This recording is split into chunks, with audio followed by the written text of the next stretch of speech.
సంక్రాంతి పండుగ రోజున కుంభరాశివారు ఈ విధంగా ఆచరిస్తే శుభఫలితాలు పొందుతారు.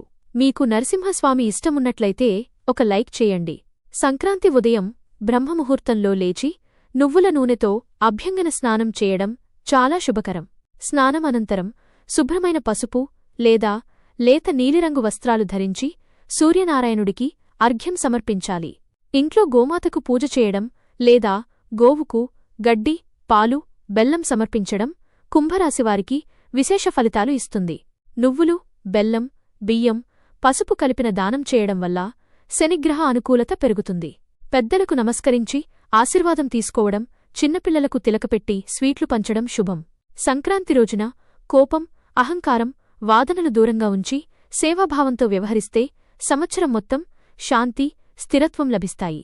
శ్రీ దుర్గాదేవి జ్యోతిష్యాలయం. నాగదోషం, వశీకరణ, ఎటువంటి సమస్యలున్న మా గురువుగారికి ఫోన్ చేయండి.